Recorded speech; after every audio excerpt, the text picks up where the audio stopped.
Hello everyone, welcome to BSP Pharmacy. I am Nikita Gupta, and as we started our subject pharmacology, second chapter number 1, drugs acting on the peripheral nervous system or PNS.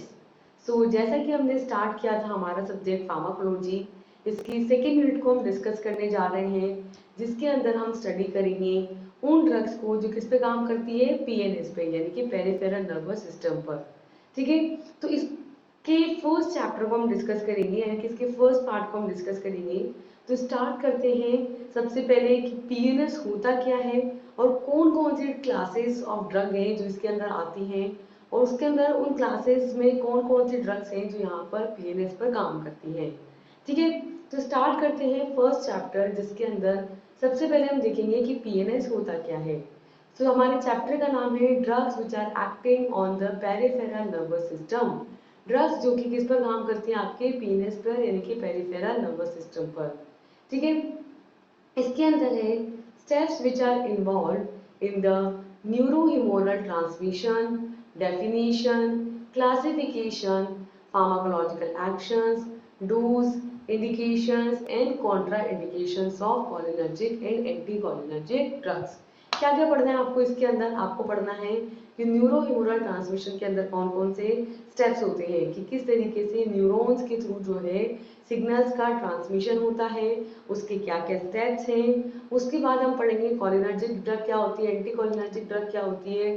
ठीक है, इसका क्या classification होता है, और इस कितने amount में, कितने डोज में ड्रग दी जाती है।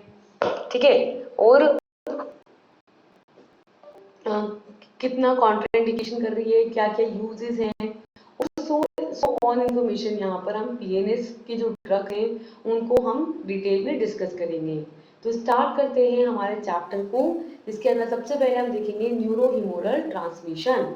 ठीक है, इसके अंदर सबसे पहले समझो कि पीएनएस क्या होता है।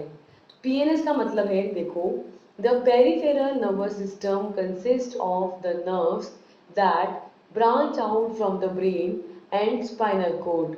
These nerves form the communication network between the CNS and the body parts. The peripheral nervous system is further subdivided into somatic nervous system and autonomic nervous system। ठीक है, तो क्या बोल रहे हैं कि यहाँ पर जो आपका पेरिफेरल नर्वस सिस्टम है, पीएनएस है, इसके अंदर आती है वो नर्व्स जो कि आपके ब्रेन और स्पाइनल कोड से ब्रांच आउट होकर के निकलती है। ठीक है, तो क्या कह रहे हैं कि हमारा जो ओवरऑल बॉडी सिस्टम है ना, जो नर्वस सिस्टम है, ठीक है, इस नर्वस सिस्टम को डिवाइड किया गया है दो के अंदर, एक तो सीएनएस के अंदर और एक होता है आपके पीएनएस। ठीक है, सीएनएस का मतलब होता है सेंट्रल नर्वस सिस्टम, जिसके अंदर आता है ब्रेन और स्पाइनल कोड। ठीक है, और सेकेंड होता है आपके पीएनएस। पीएनएस के अंदर आता है आपके बहुत सारी ब्रांचेस जो यहाँ पर इस सीएनएस से, यानी कि ब्रेन और स्पाइनल कोड से निकली हुई होती है। ठीक है, तो ये सारी ब्रांचेस इसके अंदर आती हैं। ये जो नर्व्स होती हैं ये यहाँ पर आपकी सीएनएस और डिफरेंट बॉडी के पार्ट्स के बीच में कम्युनिकेट करती है, कम्युनिकेशन नेटवर्क यहाँ पर फॉर्म करती हैं।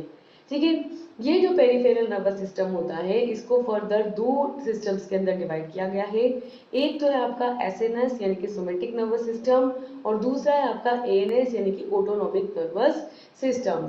ठीक है, तो इस तरीके से आपके पीएनएस दो टाइप का है, एसएनएस और ANS.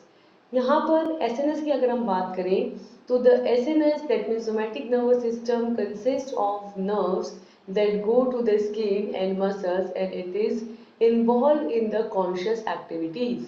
The autonomic nervous system consists of nerves that connect to the CNS to the visceral organs such as heart, stomach and intestine। ठीक है, यहाँ पर जो आपका एसएनएस है यानी कि सोमेटिक नर्वस सिस्टम है, इसके अंदर आती है वो नर्व्स जो कि स्किन में जाती हैं, मसल्स के अंदर जाती हैं और जो कि कॉन्शियस एक्टिविटीज के अंदर इन्वॉल्व रहती है। ठीक है, जो हमारी कॉन्शियस है, यानी कि हम सोच करके जिनको करवाते हैं, वो आती है आपके एसएनएस के अंदर। जबकि सेकेंड होती है आपके एएनएस यानी कि ऑटोनॉमिक नर्वस सिस्टम।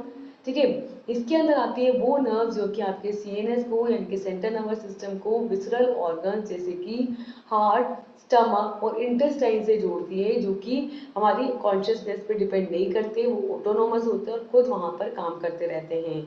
ठीक है। तो क्या कह रहे हैं कि पेरिफेरल नर्वस सिस्टम जो है, पीएनएस जो है, इसके अंदर वो नर्व्स होती हैं जो कि आपके ब्रेन और स्पाइनल कोड से निकलती हैं।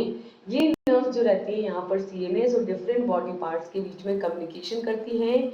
और इस पीएनएस सिस्टम को दो क्लासेस में डिवाइड किया है, एसएनएस और एएनएस। एसएनएस के अंदर वो नर्व्स रहेंगी जो ब्रेन से कॉन्शियस ऑर्गन्स तक जाएंगी, और एएनएस के अंदर वो रहेंगी जो कि ब्रेन से या फिर हमारे स्पाइनल कोड से, दैट मीन सीएनएस से अनकॉन्शियस ऑर्गन्स, यानी कि जो हमारे ऑटोनोमस ऑर्गन्स है, लाइक हार्ट, स्टमक और इंटेस्टाइन, यहाँ तक जाएंगी। ठीक है। नेक्स्ट है हमारी main heading, that is neuro humoral transmission. ठीक है। क्या होता है neuro humoral transmission? This neuro humoral transmission implies that nerves transmit their message across the synapse and neuroeffector junction by the release of humoral chemical messengers। ठीक है। Neuro humoral transmission, नाम से समझ में आ रहा है कि न्यूरॉन्स की बात हो रही है यहाँ पर। ठीक है। तो यहाँ पर न्यूरो ह्यूमोरल ट्रांसमिशन का मतलब है कि यहाँ पर जो नर्व्स होती हैं, ये इनके मैसेज को सिनेप्स के थ्रू जो है यहाँ पर परमिट करती हैं, और फैक्टर जंक्शन के थ्रू होते हुए फाइनली आपके जो केमिकल मैसेज होते हैं वो ह्यूमोरली रिलीज होते हैं। ठीक है। तो न्यूरो ह्यूमोरल का मतलब है नर्व्स के थ्रू मैसेज का ट्रांसमिशन होते हुए। ठीक है। किनका? कौन से मैसेजेस? Chemical messages. इन केमिकल्स का सिनेप्स के थ्रू ट्रांसमिशन होते हुए न्यूरो इफेक्टर जंक्शन के थ्रू रिलीज हो जाना क्या कहलाता है? न्यूरो ह्यूमोरल ट्रांसमिशन कहलाता है। ठीक है। यहाँ पर कुछ स्टेप्स होते हैं जो इस न्यूरो ह्यूमोरल ट्रांसमिशन के अंदर इन्वॉल्व रहते हैं। जैसे कि फर्स्ट है इम्पल्स कंडक्शन। सबसे पहले इम्पल्स कंडक्ट होंगी, फिर वो ट्रांसमीटर्स रिलीज होंगे, देन इन ट्रांसमीटर्स का एक्शन देखने को मिलेगा पोस्ट सिनेप्टिक मेम्ब्रेन पर, फिर पोस्ट जंक्शनल एक्टिविटीज देखने को मिलेगी, एंड फाइनली जो आपका ट्रांसमीटर का एक्शन है वो यहाँ पर एंड हो जाएगा। ठीक है। तो ये रहेगा यहाँ पर neuro humoral transmission. Basically 5 steps है जिसके अंदर न्यूरो ह्यूमोरल ट्रांसमिशन यहाँ पर होता है। सबसे फर्स्ट स्टेप है इम्पल्स कंडक्शन, जिसमें क्या होगा, आपकी इम्पल्स जो है वो इनिशिएट होगी और कंडक्ट होगी। ठीक है। सो क्या होता है इसके अंदर, the resting transmembrane potential that is minus 70 MB is stabilized by the high potassium permeability of the axonal membrane and high exoplasmic concentration of this ion coupled with low sodium permeability and active extrusion from the neuron. Stimulation and arrival of an electrical impulse causes a sudden increase in sodium conductance, depolarization and overshoot, that is reverse polarization. Inside becomes 20 MB positive. Here K plus ion then moves out in the direction of their concentration gradient and depolarization occur. The ionic distribution is normalized during the refractory period by the activation of sodium potassium pump। ठीक है। क्या कह रहे हैं यहाँ पर कि जो आपकी नॉर्मली जो आपकी नर्व्स रहती है ना, ठीक है, उसके अंदर आपको पता है अंदर की तरफ नेगेटिव, बाहर की तरफ पॉजिटिव यहाँ पर चार्ज प्रेजेंट होता है। ठीक है। तो इस चार्ज की वजह से यहाँ पर -70 MB जो है यहाँ पर पोटेंशियल जनरेट रहता है, किस कंडीशन में? रेस्टिंग कंडीशन के अंदर। ठीक है। तो क्या बोल रहे हैं कि यहाँ पर रेस्टिंग मेम्ब्रेन पोटेंशियल जो होता है वो होता है -70 MB। ठीक है, मिलीवोल्ट, जो कि किसके थ्रू स्टेबलाइज किया जाता है? यहाँ पर सोडियम पोटेशियम जो आयंस होते हैं उनकी परमेबिलिटी के थ्रू यहाँ पर स्टेबलाइज किया जाता है। बेसिकली यहाँ पर हाई पोटेशियम परमेबिलिटी होती है एक्सोनल मेम्ब्रेन पर, और ये जो हाई कंसंट्रेशन है एक्सोप्लाज्मिक कंसंट्रेशन, ये यहाँ पर कपल्ड रहती है लो सोडियम परमेबिलिटी के साथ। ठीक है। तो इसकी वजह से जब इसका एक्टिव एक्सट्रूजन होता है, नॉर्मली यहाँ पर सोडियम पोटेशियम की आयंस की रहती है, वो इस -70 MB पोटेंशियल को मेंटेन करती है। ठीक है। अब यहाँ पर क्या होता है, जब आपके न्यूरॉन्स का स्टिमुलेशन होता है तब ये जो आपके आयंस होते हैं ये एक्टिवली एक्सक्लूड होने लगते हैं, बाहर निकलने लगते हैं। ठीक है। और इसकी वजह से एक सडन यहाँ पर इलेक्ट्रिक इम्पल्स यहाँ पर जनरेट होता है, यहाँ पर इलेक्ट्रिकल इम्पल्स आता है जिसकी वजह से सडनली सोडियम का कंडक्शन बढ़ता है। ठीक है। सोडियम कंडक्टेंस यहाँ पर इंक्रीज होता है, सोडियम की कंसंट्रेशन बढ़ती है, ठीक है। और क्या होता है आपकी डीपोलराइजेशन, फर्स्ट कंडीशन होती है आपकी पोलराइजेशन, जिसके अंदर आपके -70 MV रेस्टिंग कंडीशन में बना रहता है। ये कंडीशन है आपकी कौन सी, पोलराइज कंडीशन, ठीक है। तो ये आपकी पोलराइजेशन की कंडीशन। फिर सेकंड कंडीशन यहाँ पे जनरेट होती है जिसको बोलते हैं डीपोलराइजेशन, जिसके अंदर क्या होता है आपके आयंस जो रहता है उनकी कंसंट्रेशन एक्सक्लूड होने लगती है, बाहर निकलने लगती है, और उसकी इसके स्टिमुलेशन की वजह से यहाँ पर न्यूरॉन स्टिमुलेट होते हैं और इलेक्ट्रिकल इम्पल्स जनरेट होती है, ठीक है। तो यहाँ पर सोडियम कंडक्टेंस की वजह से डीपोलराइजेशन होता है और एक ओवरशूट होता है, ठीक है। ओवरशूट होता है जिसके अंदर आपके यहाँ पर इनसाइड जो है पोटेंशियल कितना जनरेट हो जाता है, +MV यहाँ पर इलेक्ट्रिक पोटेंशियल जनरेट हो जाता है। इसके अंदर +MV इलेक्ट्रिकल पोटेंशियल जनरेट होने लगता है, जिसको हम रिवर्स पोलराइजेशन भी बोल सकते हैं, यानी कि पोलराइजेशन उल्टा हो जाता है, ठीक है। उल्टा हो गया मतलब कि डीपोलराइजेशन हो गया, ठीक है। तो इसके अंदर क्या होता है कि पोटेशियम आयन तो यहाँ पर अंदर बाहर जाने लगते हैं, मूव आउट, बाहर जाने लगते हैं in the direction of their concentration gradient, उनकी कंसंट्रेशन ग्रेडियंट की डायरेक्शन में ही पोटेशियम आयन तो बाहर जाने लगते हैं, एंड देन डीपोलराइजेशन अकर, ठीक है। तो एक तो आपकी डीपोलराइजेशन हो गया, डीपोलराइजेशन के बाद वापस से अगेन पोटेशियम आयन बाहर जाने लगेंगी, तो अंदर वापस से जो है नेगेटिव आयन जनरेट होने लगेगा, भाई ऑब्वियस सी बात है, पॉजिटिव आयन बाहर निकलेगा तो अंदर तो नेगेटिविटी बढ़ेगी ना।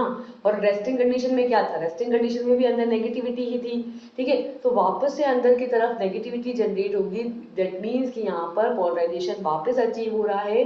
तो थर्ड स्टेज आती है आपकी रीपोलराइजेशन, ठीक है। तो इस तरीके से यहाँ पर पहले होता है आपकी पोलराइज स्टेट, फिर होती है डीपोलराइज स्टेट, और फिर आती है आपकी रीपोलराइज स्टेट, ठीक है। यहाँ पर जो है नॉर्मली आपके आयंस का डिस्ट्रीब्यूशन होता है जो कि नॉर्मलाइज हो जाता है किसके ड्यूरिंग, जो इसका रिफ्रैक्टिव पीरियड होता है, उस रिफ्रैक्टिव पीरियड के अंदर जो आयनिक डिस्ट्रीब्यूशन होता है वो नॉर्मलाइज हो जाता है। और यहाँ पर सोडियम पोटेशियम पंप के एक्टिवेट होने से, ठीक है, क्योंकि सोडियम पोटेशियम पंप आपका एक्टिवेट हुआ है उसकी वजह से आपके रिफ्रैक्टरी पीरियड के अंदर आयनिक डिस्ट्रीब्यूशन जो रहता है वो क्या हो जाता है, नॉर्मलाइज हो जाता है। क्लियर है। तो क्या समझ में आया हमारे को यहाँ पर कि फर्स्ट कंडीशन होती है के अंदर, यहाँ पर जो न्यूरॉन्स होते हैं, नर्व्स होते हैं, उसके अंदर की तरफ होता है आपके नेगेटिव और बाहर की तरफ होता है आपके पॉजिटिव आयन, ठीक है। फिर सेकेंड होता है आपके डीपोलराइजेशन, डीपोलराइजेशन के अंदर क्या होगा कि यहाँ पर बाहर तो आ जाएगा नेगेटिव और अंदर आ जाएगा पॉजिटिव। क्यों हुआ है ऐसा, यहाँ पर सोडियम आयंस की परमेबिलिटी और पोटेशियम आयंस की परमेबिलिटी में चेंज होने की वजह से एक्सोनल परमेबिलिटी वहाँ पर जनरेट होने की वजह से जो है यहाँ पर इलेक्ट्रिकल इम्पल्स जनरेट होता है, उसकी वजह से बाहर तो आ जाता है नेगेटिव और अंदर आ जाता है पॉजिटिव, इसको बोलते हैं हम डीपोलराइजेशन। और थर्ड कंडीशन होती है आपकी रीपोलराइजेशन, जिसके अंदर वापस से जो आपकी रिवर्स कंडीशन है वो ऑब्टेन होती है, यानी कि यहाँ पर फिर से आपके पोटेशियम आयन K+ आयन बाहर जाने लगते हैं अकॉर्डिंग टू द कंसंट्रेशन, उनके कंसंट्रेशन के डायरेक्शन के अंदर, और पोलराइजेशन फिर से रिवर्स होती है और अचीव होता है आपको रिवर्स पोलराइजेशन या रीपोलराइजेशन, ठीक है। तो इस तरीके से यहाँ पर सोडियम पोटेशियम पंप के एक्टिवेट होने से रिफ्रैक्टिव पीरियड के अंदर आयनिक डिस्ट्रीब्यूशन से आपके पोलराइजेशन, डीपोलराइजेशन और रीपोलराइजेशन होता है। क्लियर है। नेक्स्ट स्टेज होता है आपके ट्रांसमीटर रिलीज, कि ट्रांसमीटर्स जो है यहाँ पर रिलीज आउट होते हैं, ठीक है। तो सेकेंड स्टेप के अंदर क्या होगा, द ट्रांसमीटर्स और द एक्साइटेटरी और inhibitory is stored in the pre-junctional nerve endings within the sympathetic vessels.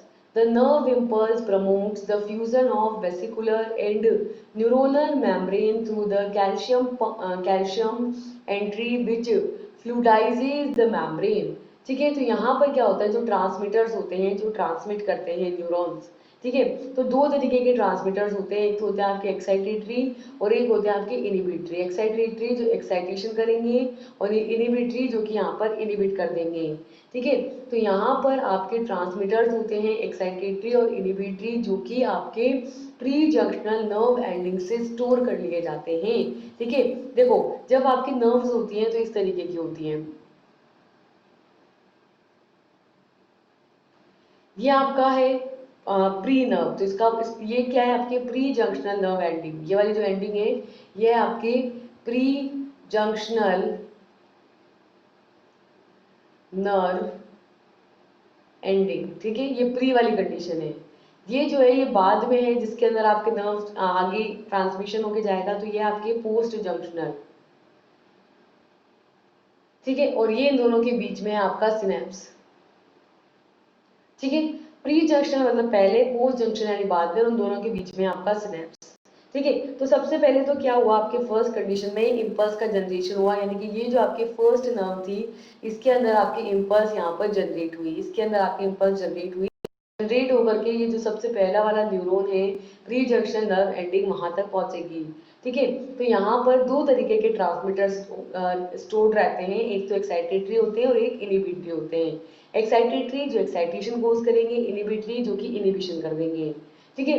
तो ये एक्साइटेटरी और इनिबिटरी जो है यहाँ प्री जंक्शन नर्व एंडिंग्स के अंदर स्टोर्ड रहते हैं सिनेप्टिक वेसिकल्स के अंदर, और जब नर्व इम्पल्स यहाँ पर आती हैं तो वहाँ पर क्या होता है आपके इन वेसिकल्स का फ्यूजन होता है, ये टूटती हैं और न्यूरोनल मेम्ब्रेन से कैल्शियम प्लस आयन की यहाँ पर एंट्री होती है जो कि इस मेम्ब्रेन को क्या कर देती है, फ्लूटाइज्ड कर देती है। तो इसकी वजह से all contents of the vesicle transmitters enzymes and other proteins are excreted, that means exocytosis in the junctional cleft. The release process can be modulated by the transmitter itself and by the other agent through the activation of specific receptors which is located on the prejunctional membrane, ठीक है। तो यहाँ पर इस vesicle transmitter के अंदर जो भी कंटेंट, इन वेसिकल्स के अंदर जो ट्रांसमीटर की फॉर्म में एक्साइटेटरी या इनिबिटरी कंटेंट यहाँ पर प्रेजेंट है, एंजाइम्स प्रेजेंट है या प्रोटीन्स प्रेजेंट है, तो वो क्या होता है यहाँ पे एक्सोसाइटोसिस के प्रोसेस के थ्रू सेल से बाहर निकल जाते हैं, किसके अंदर, जंक्शनल क्लैफ्ट के अंदर, यानी कि सिनेप्स का जो जंक्शनल क्लैफ्ट है उसके अंदर ये निकल जाते हैं। और ये जो रिलीज होते हैं, ठीक है, ये ट्रांसमीटर्स का जो रिलीज है वो यहाँ पर मॉड्यूलेट, खुद ही जो है मॉड्यूलेट होता है, और जो अदर एजेंट्स है उनके थ्रू यहाँ पे मॉड्यूलेट होता है, किसके थ्रू, इनके एक्टिवेशन के थ्रू, मतलब ये प्री जंक्शनल जो मेम्ब्रेन है, ठीक है, उनमें जो प्रेजेंट आपके स्पेसिफिक रिसेप्टर्स हैं उनके एक्टिवेशन के थ्रू जो है यहाँ से आपके जो ट्रांसमीटर्स हैं वो यहाँ पर रिलीज आउट होते हैं, ठीक है। रिलीज आउट होके कहाँ आ जाएंगे, ये आपके सिनेप्स में आ जाएंगे, ठीक है। अब ये क्या ट्रांसमीटर जो है वो जिस तरीके का ट्रांसमीटर रिलीज होगा, एक्साइटेटरी या इनिबिटरी, उस तरीके का ही वहां पर रेस्पेक्टिव एक्शन देखने को मिलेगा। तो next is transmitters action on the post junctional membrane. So next third है transmitters action on the post junction membrane, की पोस्ट जंक्शन में, अब जैसे प्री जंक्शन मेम्ब्रेन है, ठीक है, तो वहां से नर्व एंडिंग से आपके न्यूरॉन्स या ट्रांसमीटर्स यहाँ पर रिलीज हुए, रिलीज होकर के ये क्या करेंगे, आपके पोस्ट जंक्शन मेम्ब्रेन पे जो रिसेप्टर्स प्रेजेंट होंगे उनसे जाकर के बाइंड होंगे और बाइंड होकर के एक्शन देंगे, ठीक है। तो यहाँ पर किस तरीके के ट्रांसमीटर्स रिलीज होते हैं जिनसे किस तरीके के एक्शन देखने को मिलते हैं। तो third is transmitters action on the post junctional membrane. In this, the released transmitter combines with the specific receptors on the post-junctional membrane and depending on its nature, induce excitatory postsynaptic potential, that is EPSP, or an inhibitory postsynaptic potential, that is IPSP. Here the first is EPSP, that means increase in the permeability in all the cations, that is sodium and calcium influx through the fast or slow channels, which causes depolarization, which is followed by potassium efflux. These ions movement are passive as the flow is down the concentration gradient. Second is the IPSP, in which increases in permeability to the smaller ions, that is K plus and Cl minus ion, which is hydrated. Potassium ion is smaller than the hydrated sodium ion. So only that potassium moves out and chlorine moves in the direction of their concentration gradient, resulting in the hyperpolarization. ठीक है। तो क्या बोल रहे हैं कि यहाँ पर ये जो रिलीज्ड ट्रांसमीटर्स होते हैं ये अपने स्पेसिफिक रिसेप्टर से बाइंड करके, ठीक है, किस पे बाइंड करते हैं, पोस्ट जंक्शनल मेम्ब्रेन पर, ठीक है। ये प्री जंक्शन से जो रिलीज होते हैं और पोस्ट जंक्शन से जो है यहाँ पर बाइंड हो जाते हैं, ठीक है। तो आपके स्पेसिफिक यहाँ पर रिसेप्टर से रिलीज होकर के पोस्ट जंक्शन से बाइंड होते हैं और बाइंड करके, ठीक है, जो भी पर्टिकुलर आपका नेचर होता है उसके नेचर के अकॉर्डिंग वहां पर एक्शन देते हैं। जैसे कि एक्साइटेटरी, अगर एक्साइटेटरी पोस्ट सिनेप्टिक है तो वहां पर एक्साइटेटरी पोस्ट सिनेप्टिक पोटेंशियल देखने को मिलेगा, या इनिबिटरी अगर ट्रांसमीटर रिलीज हुआ है तो इनिबिटरी पोस्ट सिनेप्टिक पोटेंशियल देखने को मिलेगा। तो इस तरीके के दो तरीके के एक्शंस आ सकते हैं, एक्साइटेटरी और इनिबिटरी।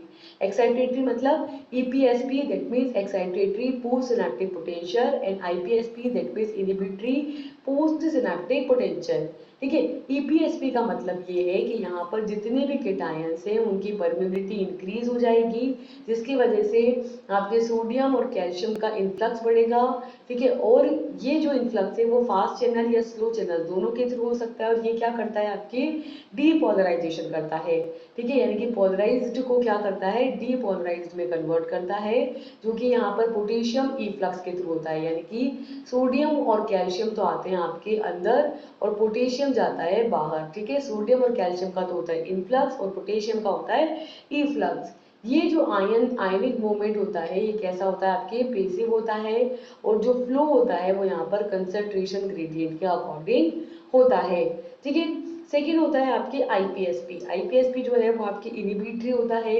तो यहाँ पर क्या होता है, आपके जो स्मॉलर आयंस होते हैं उनकी परमेबिलिटी के इंक्रीज हो जाने की वजह से, यानी कि K+ और Cl- आयन की परमेबिलिटी यहाँ पर इंक्रीज, और उसके इंक्रीज हो जाने की वजह से जो आपके पोटेशियम आयंस होंगे वो यहाँ पर हाइड्रेट हो जाएंगे, ठीक है। तो यहाँ पर सोडियम आयंस के कंपैरिजन में जो पोटेशियम आयंस होते हैं वो यहाँ पर ज़्यादा हाइड्रेट होते हैं और उनकी परमिबिलिटी इंक्रीज हो जाती है। मतलब कि उसमें जो आपके पोटेशियम आयन होता है वो तो मूव आउट, यानी कि पोटेशियम आयन तो बाहर की तरफ जाता है, और Cl- आयन यानी कि क्लोरीन माइनस आयन अंदर की तरफ आता है, ठीक है, उनकी कंसंट्रेशन ग्रेडियंट की डायरेक्शन में, जिसकी वजह से क्या होता है, आपके हाइपर पोलराइजेशन की कंडीशंस यहाँ पर जनरेट होती है। और एक बात मैं आपको समझाती हूँ कि जब आपके पोलराइज से डीपोलराइज होगा तब यहाँ पर कोई एक एक्शन होगा, लेकिन जब वो हाइपर पोलराइज हो रहा है तो मतलब है कि उस हाइपर पोलराइजेशन के स्टेट के अंदर कोई एक्शन नहीं होगा, ठीक है।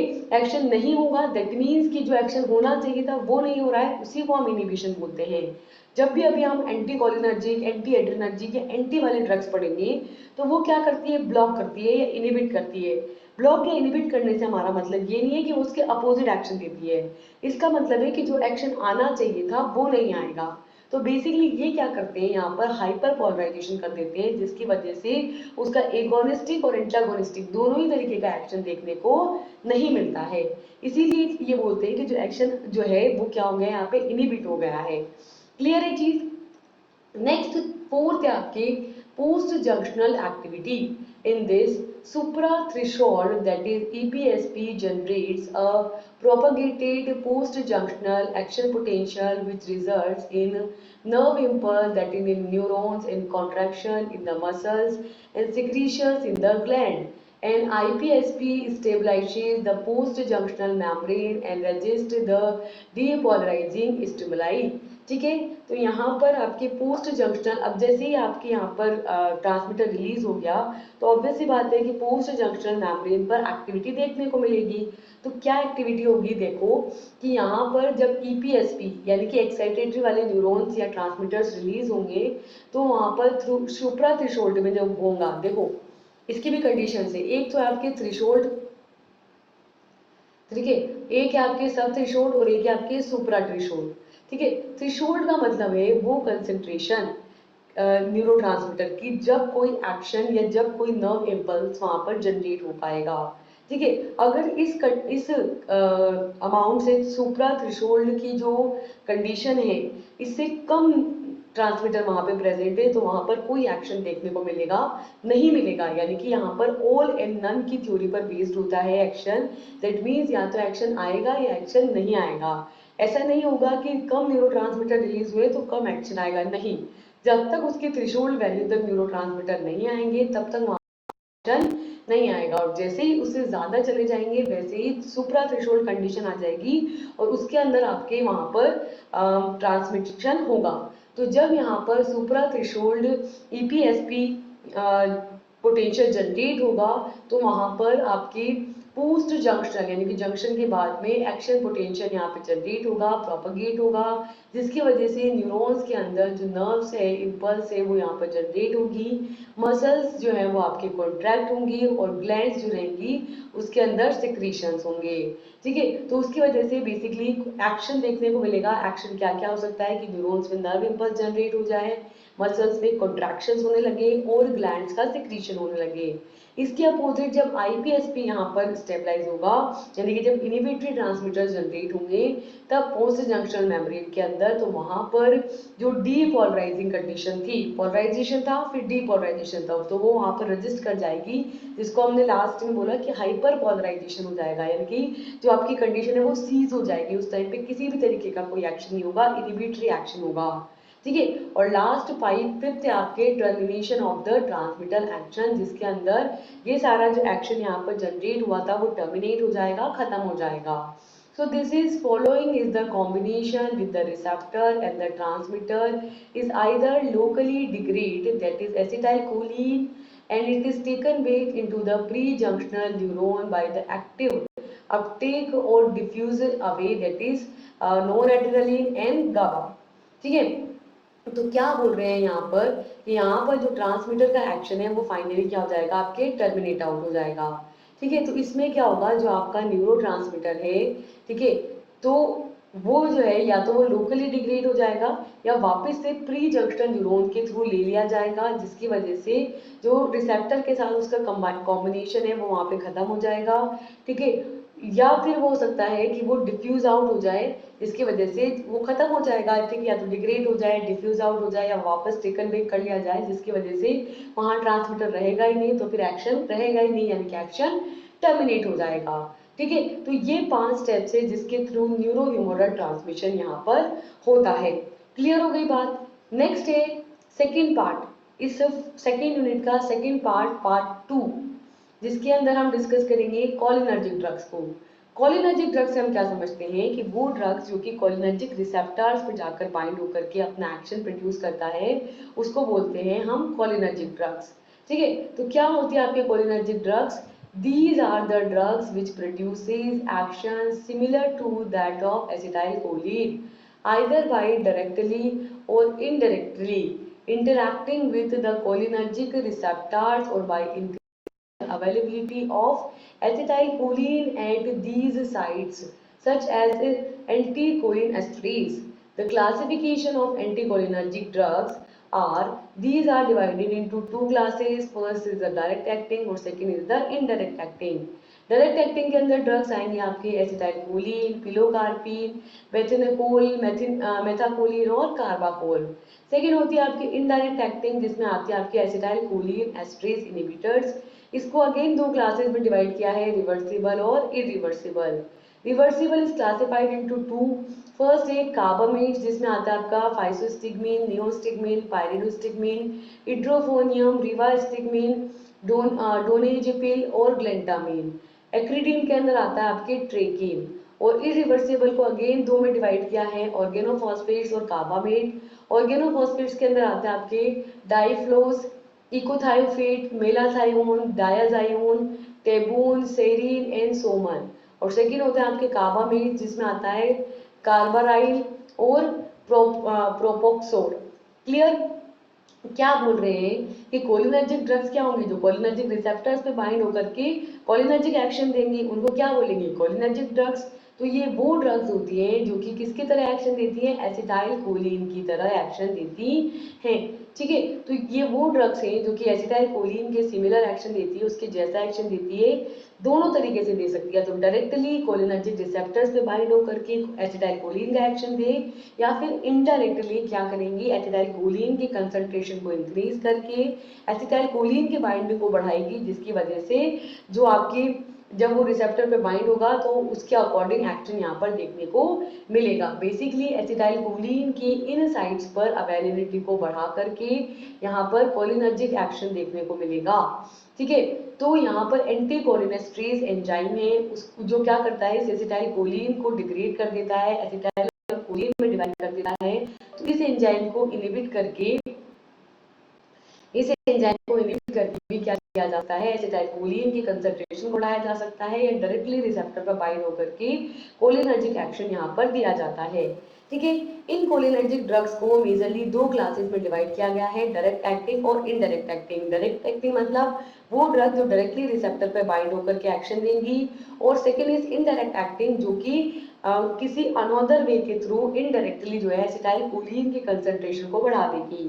ठीक है, कैसे बढ़ाएगी कि जो एंजाइम है यहाँ पर इनको डिग्रेड करने वाला है एसिटाइलकोलिन को, उसको इनहिबिट करके एसिटाइलकोलिन की कंसंट्रेशन बढ़ जाएगी, जिसकी वजह से कोलिनर्जिक एक्शन देखने को मिलेगा। डायरेक्ट एक्टिंग को डिवाइड के अंदर जो ड्रग्स आती हैं वो है आपकी एसिटाइलकोलिन, पिलोकार्पिन, मिथाकोलिन, मेथा और कार्बाकोल। सेकेंड होती है आपकी इनडायरेक्ट एक्टिंग, जिसके अंदर आती है आपके एसिटाइलकोलिन एस्टरेज एंजाइम इनहिबिटर्स, वो ड्रग जो इस एंजाइम को इनहिबिट करके अपना एक्शन देती है। इसको अगेन दो में डिवाइड किया है, रिवर्सिबल और इरिवर्सिबल। रिवर्सिबल के अंदर दो टाइप की आपकी क्लासेस आती है, कार्बामेट्स और एक्रिडीन। कार्बामेट्स के अंदर ड्रग्स आएंगी सच एज फाइसोस्टिग्मिन, नियोस्टिग्मिन, पाइरिडोस्टिग्मिन, इड्रोफोनियम, रिवास्टिग्मिन, डोनेजेपिड और ग्लेंटामिन। सेकेंड होती है आपकी एक्रिडीन्स, जिसके अंदर ड्रग आती है आपके ट्रेकीन। ठीक है, सेकेंड होती है आपकी इरिवर्सिबल, जो कि जिनका एक्शन जो होता है वो रिवर्स किया जा सकता है।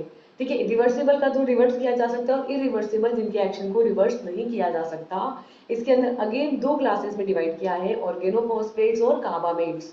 ऑर्गेनोफॉस्फेट्स के अंदर ड्रग आती है डाइफ्लोस, इल्कोथायोफेट, मेलाथायोन, डायाजायोन, टेबून, सेरीन और सोमान। और कार्बामेट्स के अंदर आती है ड्रग कार्बामाइल और प्रोपोक्सोफोर। ठीक है, अब ये कोलिनर्जिक ड्रग्स जो हैं वो क्या एक्शन देती हैं, तो जब ये मस्कैरिनिक एक्शन देती है तो हार्ट पर, स्मूथ मसल्स पर, ग्लैंड्स पर और आइज पर इसका एक्शन देखने को मिलता है। और जब ये एनएन रिसेप्टर के थ्रू बाइंड होकर एक्शन देती है, निकोटिनिक एक्शन देती है, तो वहां पर autonomic ganglia, skeletal muscles, CNS action देखने को मिलते हैं। एंड देन है कि इसके क्या इंडिकेशंस है, यानी कि कहाँ कहाँ इसको यूज किया जाता है, और इसकी वजह से क्या क्या कॉन्ट्रा इंडिकेशंस और प्रिकॉशंस यहाँ पे देखने को मिलते हैं। तो सबसे पहले देखेंगे इस कोलिनर्जिक ड्रग्स के फार्माकोलॉजिकल एक्शंस, यानी कि किस किस बॉडी ऑर्गन पर ये ड्रग क्या क्या एक्शन प्रोड्यूस करती है। सो नेक्स्ट है pharmacological actions of an cholinergic drugs. पहले इसके देखेंगे हम मस्कैरिनिक एक्शंस। मस्कैरिनिक एक्शंस के अंदर बेसिकली आपके जो कोलिनर्जिक रिसेप्टर्स होते हैं ना, वो दो टाइप के होते हैं। एक तो होता है आपके एनएम रिसेप्टर और एक होता है आपके एनएन रिसेप्टर। एम का मतलब होता है मस्कैरिनिक और एन का मतलब होता है निकोटिनिक। तो यहाँ पर अगर आपकी ड्रग मस्कैरिनिक रिसेप्टर पे बाइंड हो रही है, दैट मीन्स वो आपके एनएम रिसेप्टर पे बाइंड हो रही है, और अगर वो आपके एन रिसेप्टर पे बाइंड हो रही है तो वहां पर निकोटिनिक एक्शन देखने को मिलेंगे। ठीक है, तो यहाँ मस्कैरिनिक एक्शंस के अंदर फर्स्ट होता है हार्ट पर होने वाले एक्शन, जो कि हार्ट पर यानी हृदय पर होंगे। ठीक है, तो जब कोई कोलिनर्जिक ड्रग यहाँ पर कोलिनर्जिक रिसेप्टर से जाकर के बाइंड होगी तो हार्ट पर क्या एक्शन आएगा, देखो। This acetylcholine hyperpolarizes the nodal cells and decreases their rate of diastolic depolarization. As a result, rate of impulse generation is reduced, bradycardia or even cardiac arrest may occur. At the AV node and the hinge Purkinje fibers refractory period, that is RP, is decreased and conduction is slowed. The PR interval increase and the partial to complete AB block may be produced. Here the force of arterial contraction is markedly reduced and RP of arterial fibers is abbreviated. Due to the non-uniform vagal interventions, the intensity of effect on RP and conduction of different arterial fibers varies, inducing the inhomogeneity and predisposing to atrial fibrillation or flutter. ठीक है। क्या बोल रहे हैं कि जो acetyl choline है आपके, वो क्या करता है, आपके जो ऐसे नोड्स होते हैं उन ऐसे नोड्स की सेल को क्या करता है, हाइपर पोलराइज कर देता है। ठीक है, हाइपर पोलराइज कर देता है, और जो डायस्टोलिक डीपोलराइजेशन है उसके रेट को डिक्रीज कर देता है, यानी कि डायस्टोलिक डीपोलराइजेशन की जो रेट होगी वो तो कम हो जाएगी, और ऐसे नोड के हाइपर पोलराइजेशन की रेट यहाँ पर बढ़ जाएगी, जिसकी वजह से क्या होगा, यहाँ पर जो ब्रेडिकार्डिया है यानी हार्ट बीट जो रिड्यूस्ड है, हार्ट बीट ब्रेडिकार्डिया जो है वो रिड्यूस हो जाएगा, कम हो जाएगा, यानी कि हार्ट रेट आपके और कम हो जाएगी। ठीक है, तो इसकी वजह से जो इम्पल्स जनरेशन की जो रेट है वो रिड्यूस हो जाएगी, इम्पल्स कम जनरेट होगी, इम्पल्स कम जनरेट कार्डिया होगा यानी हार्ट रेट कम हो जाएगी, और यहाँ तक कि कार्डियक अरेस्ट भी यहाँ पर हो सकता है। ठीक है, तो यहाँ पर ऐसे नोड्स के हाइपर पोलराइज हो जाने की वजह से और डायस्टोलिक डीपोलराइजेशन की रेट की कम हो जाने की वजह से इम्पल्स जनरेशन कम हो जाएगा, जिसकी वजह से ब्रेडिकार्डिया होगा, और यहाँ तक कि कार्डियक अरेस्ट भी यहाँ पर हो सकता है। ठीक है, इसका जो एवी नोड होता है यानी आर्ट्रियल वेंट्रिकुलर जो नोड होता है, एवी नोड होता है, पहले तो होता है आपके ऐसे नोड, सेकंड होता है आपके एवी नोड। तो एवी नोड और जो हिंज फाइबर से पुरकिंजे फाइबर से वहां पर जो रिफ्रैक्टरी पीरियड है, आरपी है, वो यहाँ पर इंक्रीज हो जाएगा, और कंडक्शन जो है वो आपके स्लो हो जाएगा। इसकी वजह से क्या होगा, देखो आपकी रिफ्रैक्टरी पीरियड हो चुका है ज्यादा, और कंडक्शन की जो रेट है वो हो चुकी है कम, तो बेसिकली यहाँ पे आरपी इंटरवल जो है वो ज्यादा हो चुका है, जिसकी वजह से यहाँ पर partial to complete AV block देखने को मिलेगा, यानी कि एवी ब्लॉक पूरा या तो कंप्लीटली ब्लॉक हो जाएगा या फिर पार्शियल लेवल पर ब्लॉक होगा। ठीक है, तो यहाँ पर ये ब्लॉक जो है प्रोड्यूस हो सकता है, यहाँ पे देखने को मिलेगा। तो इस तरीके से यहाँ पर जो आर्ट्रियल कॉन्ट्रैक्शन है, उस आर्ट्रियल कॉन्ट्रैक्शन का जो फोर्स है वो यहाँ पर रिड्यूस हो जाएगा, यानी कि आर्ट्रियल कॉन्ट्रैक्शन उतना ज्यादा फोर्सफुली नहीं होगा, जो आर्ट्रियल कॉन्ट्रैक्शन जिस फोर्सफुली होना चाहिए था वो कम हो जाएगा, आर्ट्रियल जो फाइबर्स हैं उनके अंदर रिफ्रैक्टरी पीरियड जो है वो एब्रिविएट हो जाएगा, वो बढ़ जाएगा, और क्योंकि यहाँ पर नॉन यूनिफॉर्म वेगर इंटरवेंशन हो रहे हैं, ठीक है, नॉन यूनिफॉर्मली वेगस नर्व से ट्रांसमिशन हो रहे हैं, इसकी वजह से इस रिफ्रैक्टरी पीरियड के ऊपर जो इंटेंसिटी का इफेक्ट है वो यहाँ पर बढ़ जाएगा, और डिफरेंट जो आर्ट्रियल फाइबर्स हैं उनमें जो कंडक्शन हो रहा है, इलेक्ट्रिक कंडक्शन, वो यहाँ पे वेरी करेगा, इन होमोजेनेसिटी इंड्यूस होगी, यानी कि एक पूरा होमोजेनेसिटी नहीं रहेगी, इन होमोजेनेसिटी होंगी, और जो आपके आर्ट्रियल फिब्रिलेशन या आर्ट्रियल फ्लटर देखने को मिलेगा, किसकी वजह से, प्री डिस्पोजिंग की वजह से। ठीक है, तो यहाँ पर प्री डिस्पोजिंग की वजह से आपके आर्ट्रियल फिब्रिलेशन या आर्ट्रियल फ्लटर जैसी कंडीशन देखने को मिलेगी। ठीक है, सेकेंड है effect on the smooth muscles. Smooth muscles पे क्या एक्शन देते हैं, so smooth muscle in the most organ is conducted mainly through muscarinic receptors, tone and peristalsis in the gastrointestinal tract is increased and sphincters release causes abdominal cramps and evacuation of the bowel. Here peristalsis of the ureter is increased and destructor muscles contract while the bladder trigone and sphincter relaxes, which causes voiding of the bladder. Next is bronchial muscle constriction, and asthmatics are highly sensitive, which cause bronchospasm, dyspnea, precipitation of an attack of asthma and so on. ठीक है, second है कि इसका effect किस पे देखने को मिलेगा, आपके स्मूथ मसल्स पर। स्मूथ मसल्स पे क्या इफेक्ट होगा आपके, कि स्मूथ मसल्स जो होते हैं वो मोस्ट ऑफ द ऑर्गन्स की जो स्मूथ मसल्स है वो यहाँ पर मस्कैरिनिक रिसेप्टर्स के थ्रू क्या हो जाते हैं, कॉन्ट्रैक्ट हो जाते हैं। ठीक है, उनके अंदर कॉन्ट्रैक्शन देखने को मिलता है, और यहाँ पर गैस्ट्रोइंटेस्टाइनल जो ट्रैक्ट है, जीआईटी ट्रैक्ट है, उसके अंदर टोन इंक्रीज हो जाएगी, उसका पेरिस्टलिसिस मूवमेंट, उसके अंदर जो पेरिस्टलिसिस मूवमेंट हो रहा है वो इंक्रीज हो जाएगा। ठीक है, इसके अंदर जो स्फिंक्टर्स हैं, जो स्फिंक्टर्स लगे हुए हैं वो यहाँ पर रिलैक्स हो जाएंगे, अब्डोमिनल क्रैम्प्स देखने को मिलेंगे, पेट में दर्द देखने को मिलेगा, और बाउल जो है वो आपके इवैक्यूएट होगा, इनकी बाउल खाली हो जाएगा। ठीक है, और क्या होगा, स्मूथ मसल्स बेसिकली रिलैक्स हो गई है, तो यहाँ पर यूरेटर का पेरिस्टलिसिस मूवमेंट बढ़ जाएगा, जो डेक्स्ट्रोअर मसल्स होती है आपके ब्लैडर ट्राइगोन की, ठीक है, इस तरीके का ब्लैडर होता है। ठीक है। इस तरीके के ब्लडर की जो ये ट्राइगोन मसल्स होती हैं, स्फिंक्टर्स होते हैं, वो रिलैक्स हो जाते हैं, जिसकी वजह से आपका जो ब्लडर है उसमें वॉइडिंग हो जाती है, उसमें स्पेस क्रिएट हो जाता है। और नेक्स्ट है कि जो ब्रोंकियल मसल्स हैं, ठीक है, जो यहाँ के ब्रोंक्योल्स की जो मसल्स हैं वो कॉन्स्ट्रैक्ट हो जाती है, जिसकी वजह से अस्थमैटिक पर्सन जो बहुत ज़्यादा सेंसिटिव हैं उनको प्रॉब्लम्स देखने को मिलती है, इनकी ब्रोंकोस्पाज्म हो जाता है, ठीक है, डिस्पनोइया यानी कि प्रॉपरली सांस नहीं आती है, और ब्रोंकियल अस्थमा के अटैक्स आने लगते हैं, अटैक्स की आने की प्रोबेबिलिटी बढ़ जाती है, वो प्रेसिपिटेट हो जाते हैं, ठीक है। तो ओवरऑल एक शॉर्ट में बोले तो जितनी भी स्मूथ मसल्स है वो यहाँ पर, ठीक है, मोस्ट ऑफ ऑर्गन्स की कॉन्ट्रैक्ट होती है, ठीक है, जिसकी वजह से आपकी पर्टिकुलर एक्शंस देखने को मिलते हैं, जैसे कि पेरिस्टेसिस मूवमेंट का बढ़ जाना, अब्डोमेन में क्रैम्प्स आना, और अस्थमा की कंडीशन होना, एंड सो ऑन, ठीक है। थर्ड है effect on the glands. Gland पर क्या इफेक्ट देखने को मिलता है कि secretion from the all parasympathetically innervated glands is increased via the M and some N receptor causes sweating, salivation, lacrimation, increased tracheobronchial and gastric secretions, and the effect on the pancreatic and intestinal gland is not marked. Secretion of the milk and bile is not affected, ठीक है।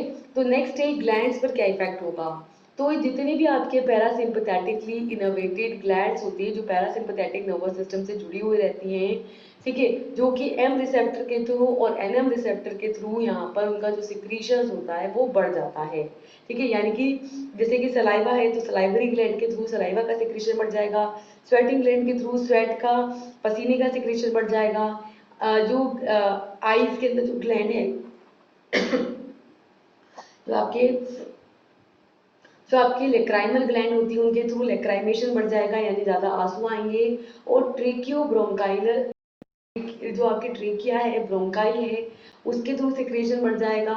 और जो आपकी stomach है, stomach के अंदर क्या है, गैस्ट्रिक ग्लैंड्स, गैस्ट्रिक ग्लैंड के अंदर गैस्ट्रिक सिक्रेशंस यहाँ पे बढ़ जाते हैं। तो इस तरीके का यहाँ पर एक्शन देखने को मिलता है।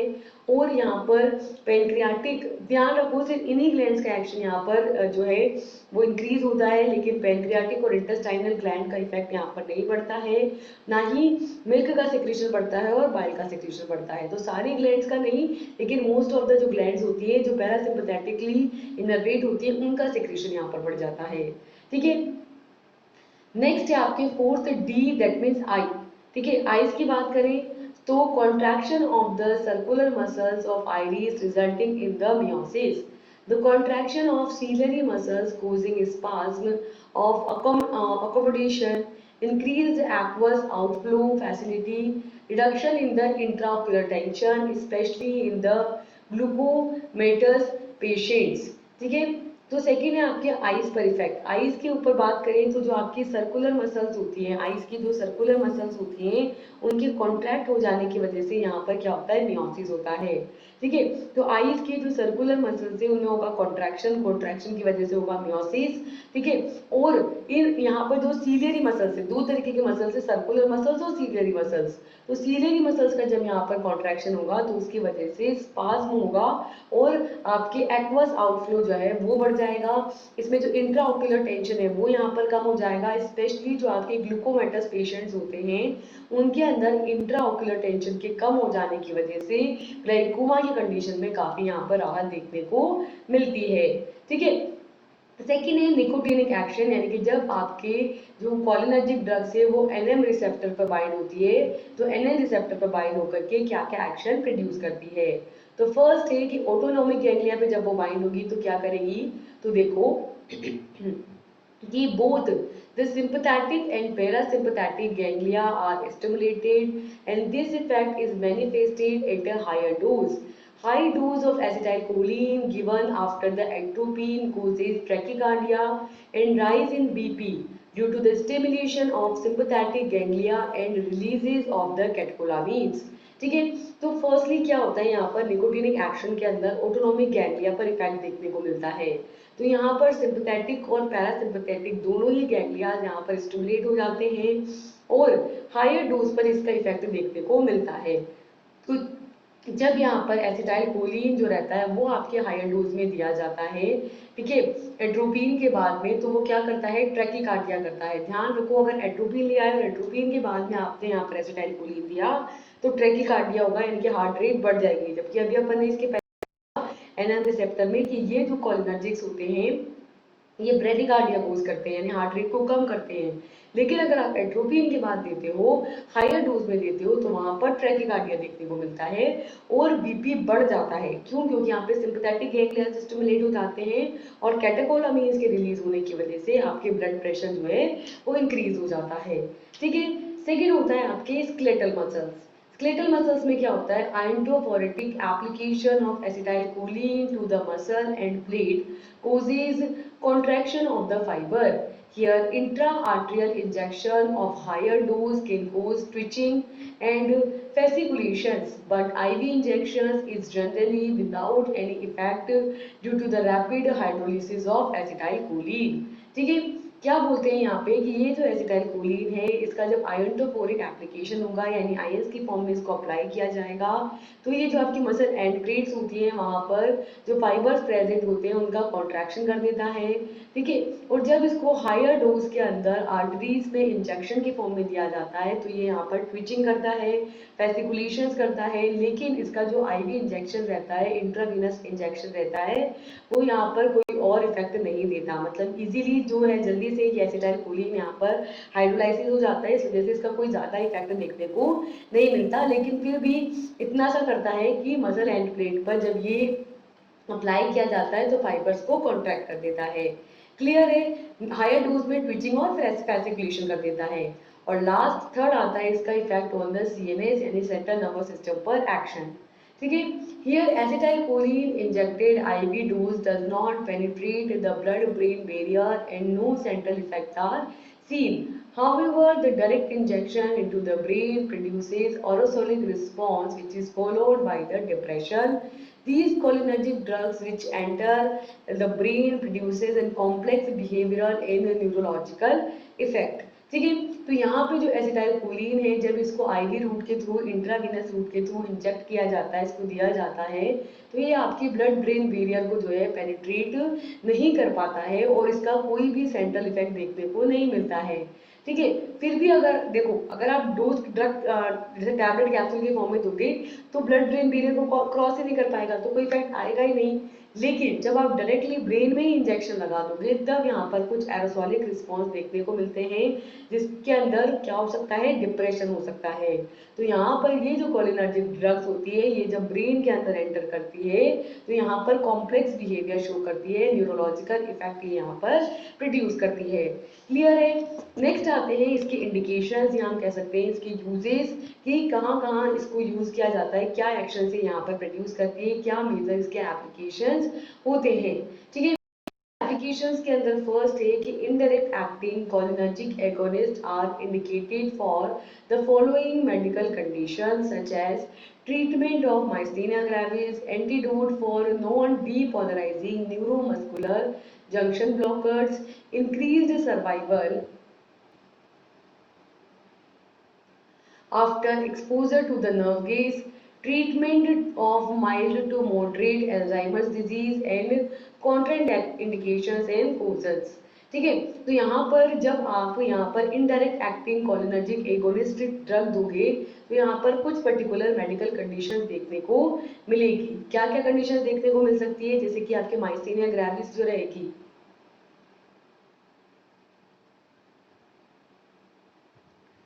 ठीक है, माइस्थेनिया ग्रेविस की जो कंडीशन है उसको यहाँ पर ट्रीट आउट किया जा सकता है, ठीक है।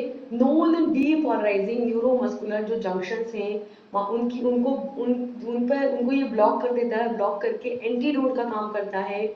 और जो नर्व गेस होती है उनके एक्सपोजर में आने के बाद सर्वाइवल की कंडीशंस यहाँ पर बढ़ जाती है, ठीक है। तो इस तरीके से माइस्थेनिया ग्रेविस के ट्रीटमेंट में, ठीक है, और वो ड्रग्स जो कि न्यूरोमस्कुलर जंक्शंस को ब्लॉक कर देती हैं उनके एंटीडोट के फॉर्म में, नर्व गेज के एक्सपोजर के थ्रू जो सर्वाइवल है उसके अंदर इसको यूज किया जाता है। इसके अलावा एल्जाइमर्स जो डिजीज है उसके ट्रीटमेंट में इसको यूज किया जाता है। इसके साथ कुछ कॉन्ट्राइंडिकेशन कंडीशंस देखने को मिलती हैं, जैसे कि या कहिए कि कुछ साइड इफेक्ट्स देखने को मिलते हैं, कुछ पर्टिकुलर कंडीशंस हैं जिसके अंदर हम कोलिनर्जिक ड्रग्स नहीं दे सकते। क्या है वो कि the following are the contraindications and cautions for the use of indirect acting cholinergic agonist. ये जो आपके indirect acting cholinergic agonistic drugs हैं, इनके साथ कुछ पर्टिकुलर कॉन्ट्राइंडिकेशंस एंड कॉजन्स देखने को मिलते हैं, जैसे कि फर्स्ट है allergy, second is bradycardia, intestinal और यूरिनरी ट्रैक्ट ऑब्स्ट्रक्शन, यानी कि जो यूरिनरी ट्रैक्ट है, यूटीआई है, वो ऑब्स्ट्रक्ट हो जाता है, ब्लॉक हो जाता है। थर्ड है प्रेगनेंसी, फोर्थ है asthma, coronary disease, peptic ulcer, arrhythmia, epilepsy and parkinsonism, and fifth है हिपैटिक एंड रीनल डिसफंक्शन। ठीक है, तो इन ड्रग्स के साथ कुछ पर्टिकुलर कॉन्ट्राइंडिकेटरी एक्शन देखने को मिलते हैं, जैसे कि ये एलर्जी कर सकता है, ब्रेडिकार्डिया यानी हार्ट रेट को कम कर सकता है, इंटेस्टाइनल जो ट्रैक्ट है या यूरिनरी ट्रैक्ट है वो ऑब्स्ट्रक्ट हो जाएगा, ब्लॉक हो जाएगा, प्रेगनेंसी की कंडीशन में कॉन्ट्राइंडिकेटेड है यानी उस कंडीशन में नहीं देना है। ठीक है, अस्थमा की कंडीशन में नहीं देना है क्योंकि ऑलरेडी अस्थमा करता है ना, तो अस्थमा की कंडीशन में नहीं देना। हार्ट डिजीज करता है तो कोरोनरी डिजीज की कंडीशन में नहीं देना। पेप्टिक, क्योंकि इसके अंदर जो स्टमक है तो वहां पर एचसीएल रिलीज हो रहा है। ठीक है, तो पेप्टिक अल्सर की कंडीशन में नहीं देना, अरिथमिया की हार्ट रेट जब वहां पे डिस्टर्ब हो तो नहीं देना, एपिलेप्सी की कंडीशन में नहीं देना, पार्किंसोनिज्म की कंडीशन में नहीं देना, और अगर लीवर या किडनी प्रॉपरली काम नहीं करती है तो भी इस ड्रग को यहाँ पर नहीं देना है। ये पर्टिकुलर कंडीशन है जिसके अंदर हमको इस ड्रग को अवॉइड करना है। ठीक है, तो ये सारे हुए यहाँ पर कॉन्ट्राइंडिकेशन। तो इसी के साथ हमारा ये लेक्चर होता है यहाँ पर कंप्लीट। अभी इस कोलिनर्जिक ड्रग्स के अंदर कुछ और चीजें हैं जिन्हें हम डिस्कस करना है, तो उसे हम नेक्स्ट क्लास में डिस्कस करेंगे। इस क्लास के अंदर हमने मेजरली डिस्कस किया first chapter neuro humoral transmission को, एंड देन स्टार्ट किया कोलिनर्जिक ड्रग्स, जिसमें मेजरली कोलिनर्जिक ड्रग्स का क्लासिफिकेशन, उसका फार्माकोलॉजिकल एक्शन और उसकी यूजेस और कॉन्ट्राइंडिकेशंस को डिस्कस कर लिया है। ठीक है, तो इसी को हम फर्दर कंटिन्यू करेंगे नेक्स्ट क्लास के अंदर। तो मिलते हैं नेक्स्ट लेक्चर में। Till then, thank you and all the best, bye bye.